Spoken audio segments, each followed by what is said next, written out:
प्यारे बच्चों, लॉकडाउन की अवधि में आप घर पर रह रहे हो। ऐसे में कैद में, बंधन में आप कैसा महसूस करते हो? और आपकी तरह ही यदि एक पक्षी को भी सोने के पिंजरे में बंद कर दिया जाए तो वो क्या महसूस करेगा? आइए कवि श्री मंगल सिंह सुमन द्वारा रचित हम पंछी उन्मुक्त गगन के कविता के माध्यम से एक पिंजरे में बंद पक्षी के दर्द को, उसके अनुभव को जानने का प्रयत्न करते हैं। हम पंछी उन्मुक्त गगन के पिंजर बंधना गा पाएंगे, कनक तीलियों से टकराकर पुलकित पंख टूट जाएंगे। आइए शब्दों के अर्थ जानें। उन्मुक्त, बंधन मुक्त, खुला। गगन, आसमान, अंबर, आकाश। पिंजरबद्ध, पिंजरे में बंद। कनक, सोने की। तीलियां, सलाखा। पुलकित, उमंग से भरे हुए। अर्थ जानते हैं।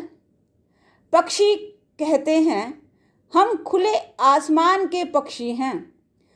पिंजरे में बंद होकर हम खुशी से गीत नहीं गा पाएंगे, खुश होकर गीत नहीं गा पाएंगे। पिंजरे की इन कनक तीलियां सोने की तीलियों से टकराकर हमारे पुलकित पंख, उमंग से भरे हुए जो पंख है वह टूट जाएंगे। हम बहता जल पीने वाले मर जाएंगे भूखे प्यासे, कहीं भली है कटुक निबोरी कनक कटोरी की मैदा से। भूखे और प्यासे में बेटा द्वंद्व समास है।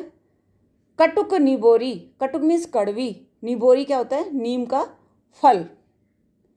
हम बहता जल पीने वाले पक्षी कहते हैं हम नदियों का बहता जल पीने वाले हैं। यदि हमें कैद में रखा तो हम भूख और प्यास से मर जाएंगे। कहीं भली है कटुक निबोरी, हमारे लिए कड़वा नीम का फल। निबोरी सोने की कटोरी की मैदा में, मैदा से ज़्यादा अच्छा है। बेटा इसमें कनक तीलियां और कटुक निबोरी ये दोनों गुणवाचक विशेषण हैं। प्यारे बच्चों, कविता के पहले भाग से आप जान तो गए ही होंगे कि पिंजरे में बंद पक्षी को कैसा लगता है। आइए इसी बारे में जानते हुए कविता हम पंछी उन्मुक्त गगन के का दूसरा भाग पढ़ते हैं। यह कविता श्री मंगल सिंह सुमन द्वारा रचित है। स्वर्ण श्रृंखला के बंधन में अपनी गति उड़ान सब भूले, बस सपनों में देख रहे हैं तरु की फुनगी पर के झूले। स्वर्ण में सोने की, श्रृंखला जंजीर सलाखें। तरु वृक्ष, पेड़, विटप, ये सब इसके अर्थ भी और पर्यायवाची भी हैं। फुनगी ऊंची चोटी। आइए अब इसका भावार्थ जानते हैं। स्वर्ण श्रृंखला के बंधन में अपनी गति उड़ान सब भूले, सोने की सलाखों से बने पिंजरे में रहकर हम अपनी उड़ान गति भूल गए हैं। बस सपनों में देख रहे हैं तरु की फुनगी पर के झूले। अब तो बस हम सपनों में ही सोचते हैं कि हम पेड़ की ऊंची चोटी पर झूल रहे हैं। ऐसे थे अरमान की उड़ते नीले नभ की सीमा पाने, लाल किरण सी चोंच खोल चुगते तारक अनार के दाने। अरमान का अर्थ क्या होता है? इच्छा, अभिलाषा। नभ आकाश, अंबर, गगन। भावार्थ जानते हैं। ऐसे थे अरमान की उड़ते नीले नभ की सीमा पाने। हमारी ऐसी इच्छा थी कि हम उड़ते उड़ते नीले नभ आकाश की सीमा को छू लें और अपनी सूर्य कि लाल किरण के समान चोंच से अनार के दाने रूपी तारों को चुग ले। स्वर्ण श्रृंखला में बेटा मैं फिर से आपको बताऊंगी गुणवाचक विशेषण है, और ऐसे ही आप दूसरे शब्द ढूंढोगे जिनमें गुणवाचक विशेषण आपको दिखाई दे और उसे अपनी नोटबुक में नोट करोगे। प्यारे बच्चों, कोविड-19 के लॉकडाउन या तालाबंदी में घर के अंदर बंद होकर कैसा लगता है यह तो आप जान ही गए होंगे। तो सोचिए पिंजरे में कैद पक्षी को कैसा लगता होगा। आइए इसी बारे में जानते हुए कविता हम पंछी उन्मुक्त गगन के का अंतिम भाग पढ़ते हैं। इसके कवि हैं शिवमंगल सिंह सुमन। होती सीमाहीन क्षितिज से इन पंखों की होड़ा होड़ी, या तो क्षितिज मिलन बन जाता या तंती सांसों की डोरी। अर्थ देखिए, क्षितिज होरिजन एक ऐसा स्थान बेटा जहां आपको आकाश और पृथ्वी का मिलन प्रतीत होता है, लेकिन वो कभी भी नहीं मिलते।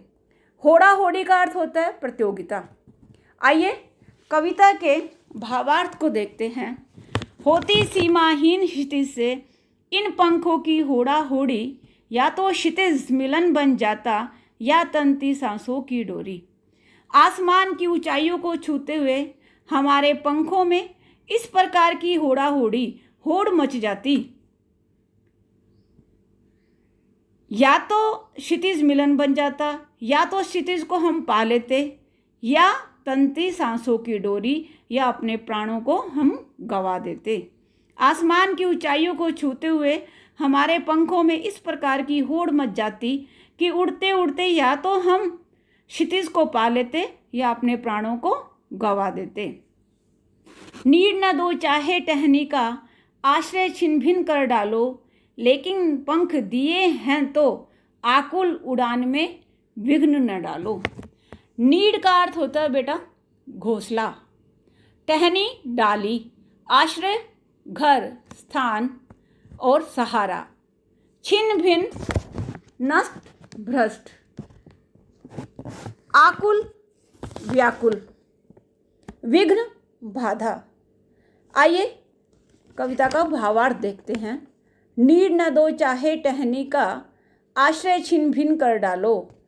पक्षी कहते हैं कि चाहे उन्हें घोंसला बनाने के लिए पेड़ की डाली मत दो, आश्रय को सहारे को चाहे तोड़ डालो, नष्ट कर दो, लेकिन पंख दिए हैं तो आकुल उड़ान में विघ्न न डालो। परंतु भगवान ने हमें उड़ने के लिए जो पंख दिए हैं तो हमारी उड़ान में किसी तरह की विघ्न बाधा मत डालो, क्योंकि हम उड़ने के लिए छटपटा रहे हैं। बेटा आपको ये कविता अच्छे से समझ आ गई होगी। आप इनमें से गुणवाचक विशेषण छांटकर अपनी कॉपी में लिखोगे। जैसे मैं आपको बताती हूँ, कनक तीलियाँ, कटुक निबोरी, ये क्या गुणवाचक विशेषण है। आप भी अन्य गुणवाचक विशेषण को छांटकर अपनी कॉपी में लिखोगे। आशा है आपको ये कविता समझ आ गई होगी। धन्यवाद।